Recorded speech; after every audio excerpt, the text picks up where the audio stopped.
Salman Akram Raja and company ने मुझे गिराया, मुझे क्यों निकाला पार्टी को भी मालूम नहीं।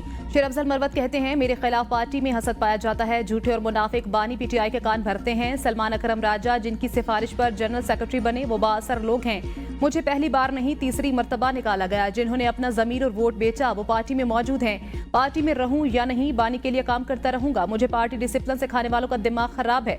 मखसूस लोग बानी पीटीआई से सिर्फ ओहदे लेने के लिए मिलते हैं। बैरिस्टर गौहर अली अमीन और असद कैसर के खिलाफ भी पार्टी में साजिश हो रही है। बानी पीटीआई को हर बात ठीक नहीं बताई जाती। बानी ने इस्तीफा देने का कहा तो 1 मिनट देर नहीं करूंगा।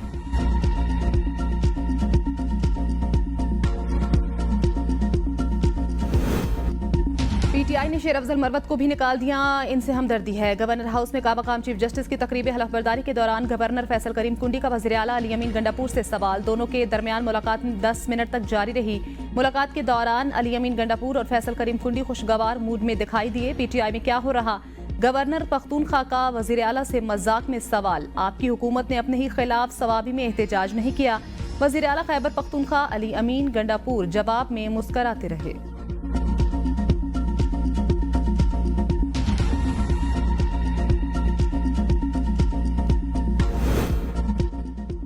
शेर अफजल मरवत को पार्टी डिसिप्लिन की खिलाफ वर्जी पर निकाला गया। शाहिद खट्टर की एबीएन न्यूज के प्रोग्राम डिबेट एट 8 में गुफ्तगू। कहते हैं इलेक्शन कराने और मखसूस नशिस्तों के हवाले से सुप्रीम कोर्ट का फैसला नहीं माना गया। हमारी जमात से इंतखाबी निशान छीना गया। काजी फाजीसा ने जिनके लिए सहूलतकारी की सबको पता है। अदलिया जिस दिन आजाद होगी बानी और 6000 कारकुनान रिहा हो जाएंगे। अब वो वक्त ज्यादा दूर नहीं।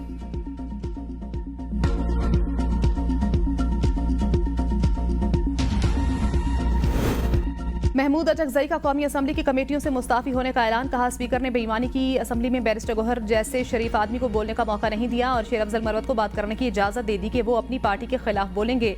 उन्होंने कहा कि हम बच्चे नहीं बड़े खिलाड़ी हैं। गंदी मछली को गदले पानी में भी पहचान लेते हैं।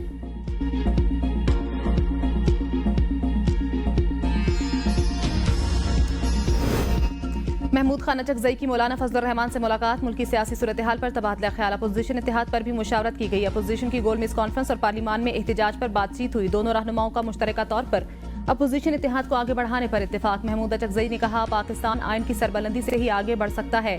मौलाना फजलुर रहमान ने कहा अवाम की फलाह और बेहतरी के लिए मुस्बत अंदाज और इत्तेफाक राय से आगे बढ़ना होगा।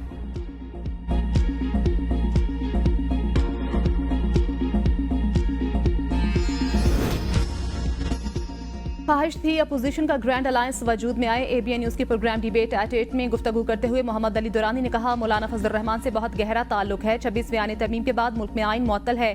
पीटीआई क़यादत बानी की रिहाई के लिए मुतहरिक नहीं है। असम्बली में फोटो सेशन कराने से बानी को रिहाई नहीं मिलेगी। बानी पीटीआई को जितना जेल में रखा जाएगा उनका फायदा होगा।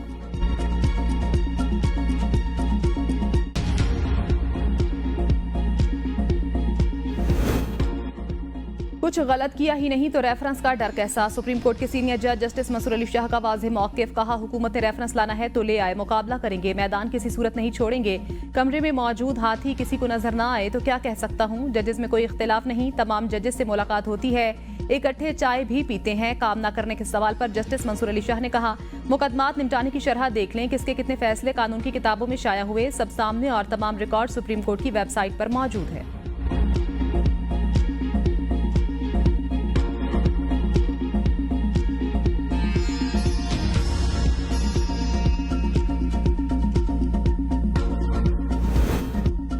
सुप्रीम कोर्ट के 6 मुस्तकिल और 1 कायम मकाम जज ने हलफ उठा लिया। तमाम 7 जजेस से चीफ जस्टिस पाकिस्तान याहिया आफरीदी ने हलफ लिया। Justice Aamir Farooq, justice Ishtiaq Ibrahim, justice Shakeel Ahmed, justice Shafi Siddiqui, justice Salahuddin और जस्टिस हाशिम काकड़ शामिल। चीफ जस्टिस याहिया आफरीदी ने जस्टिस मियां गुल हसन औरंगजेब से आर्जी जज के ओहदे का हलफ लिया। इस्लामाबाद, सिंध, बलोचिस्तान और पेशावर हाई कोर्ट्स के कायम मकाम चीफ जस्टिस ने भी हलफ उठा लिया। हलफ बर्दारी की तकरीब के बाद सुप्रीम कोर्ट में आने वाले नए जजेस को मुबारकबाद। तमाम जजेस की खुशगवार माहौल में एक दूसरे से मुलाकात, जफियां और खुशगपियां।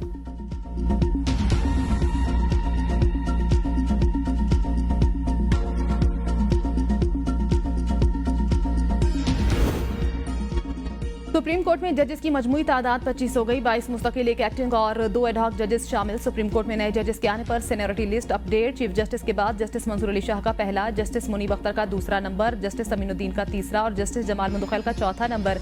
जस्टिस मंसूर को जुडिशल अकेडमी से हटा दिया गया।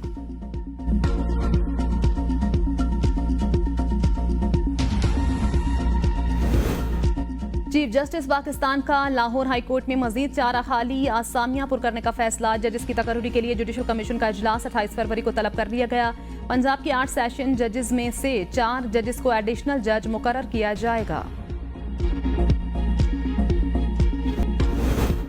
वज़ीर-ए-आज़म से इंटरनेशनल फाइनेंस कॉरपोरेशन के एमडी की मुलाकात। वज़ीर-ए-आज़म का वर्ल्ड बैंक ग्रुप के 10 साला कंट्री पार्टनरशिप फ्रेमवर्क के तहत पाकिस्तान के लिए $40 अरब के अज़्म का खैर मकदम। IFC पाकिस्तान में निजी शोबे की सरमायाकारी को फरोग देने के लिए $20 अरब इकट्ठा करेगा।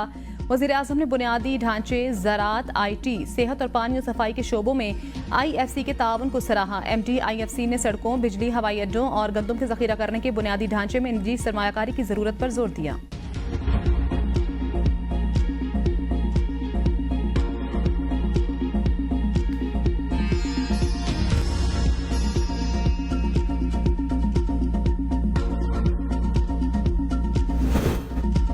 IMF की एक और शर्त पूरी कर दी गई। हुकूमत ने FBR से अहम इख्तियारात वापस ले लिए। टैक्स पॉलिसी साजी और टैक्स वसूली को अलग कर दिया गया। वजारत खजाना में टैक्स पॉलिसी ऑफिस कायम।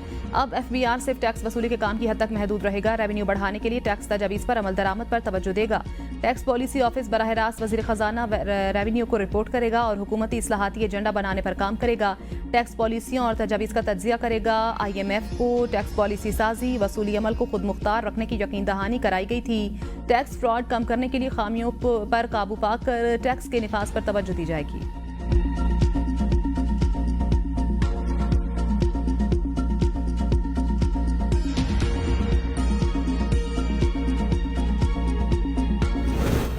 इस्लामाबाद में जजेस की सीनियरिटी के मामले पर सियासत की बू आ रही है। PTI रहनुमा सेनेटर अली जफर का सेनेट में इज़हार ख्याल। कहा 26वें आईनी तरमीम में भी खराबियां हैं। पाकिस्तान में नफरत के तूफान बरपा हैं।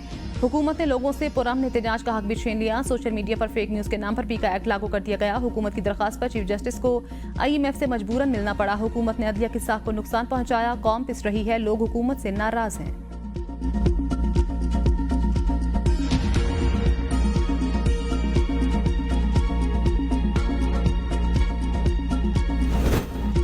PTI को अवामी मसाइल के हल में कोई दिलचस्पी नहीं। बिलाल असर कयानी ने कहा PTI ने हमेशा वक्फा सवालात के दौरान ऐवान का माहौल खराब किया। प्रेस कॉन्फ्रेंस में कहा गया हमें बात करने का मौका नहीं दिया जाता। शेर अफजल मरवत को बोलने का मौका मिला तो अपने ही साथियों पर तनकीद की।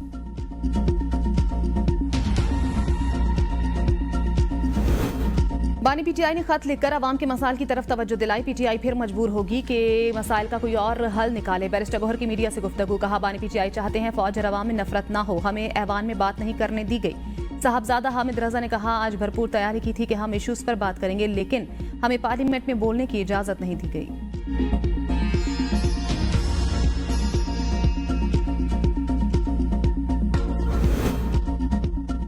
बानी PTI का लिखा खत आर्मी चीफ ने ना पढ़ा तो वज़ीर-ए-आज़म भी नहीं पढ़ेंगे। आर्मी चीफ को खत तरले करने की आखिरी हद है। स्पीकर पंजाब असम्बली मलिक मोहम्मद अहमद खान की मीडिया से गुफ्तगू। कहा जिनको खत लिखा गया उन्होंने कहा कि मैं इसे पढ़ूंगा भी नहीं, वैसे ही वज़ीर-ए-आज़म को भेज दूंगा। अगर खत वसूल कुनिंदा नहीं पढ़ेंगे तो वज़ीर-ए-आज़म भी नहीं पढ़ेंगे। ये खत इन्हीं खतूत की एक कड़ी है जब इनके सूबों में हुकूमत थी और वज़ीर खजाना शौकत तरीन मुल्क को डिफॉल्ट करवाने पर तुले हुए थे। आज उमर अयूब IMF को खत लिख रहे हैं। बानी PTI और इनके हवारियों की हरकतों पर परेशान हूं कि आखिर इनका एजेंडा क्या है।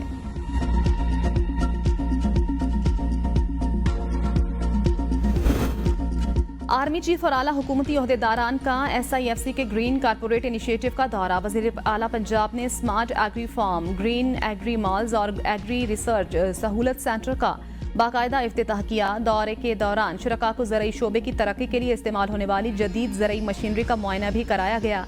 किसानों को महंगी मशीनरी खरीदने की बजाय आसान किराए पर मशीनरी हासिल करने के मौके मुयसर होंगे।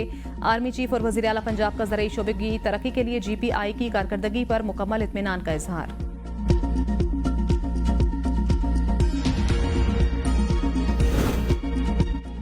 सिंध ने विफाक से सनतों के लिए ऐलान करदा 33 अरब रुपए की सब्सिडी मांग ली। मुराद अली शाह कहते हैं सेप्रा के फाल होने से सनतकारों को बहुत फायदा होगा। इस वक्त सनती बिजली का फी यूनिट 60 रुपए है, जिससे सनतकार परेशान हैं। सनतकारों ने वज़ीर आला सिंध को शिकायत करते हुए कहा कि बिजली और गैस के बिल अदा करने के बावजूद लोड शेडिंग हो रही है कि इलेक्ट्रिक अपनी चोरी की वजह से लाइन लॉसेस कम करने के लिए सनती इलाकों में लोड शेडिंग करती है। वज़ीर आला सिंध ने शाहराह फैसल मॉडल पुलिस स्टेशन का इफ्तिताह कर दिया। कहा सिंध हुकूमत सूबे के अवाम को हर तरह का तहफ़्फ़ुज़ और सहूलत फराहम करेगी।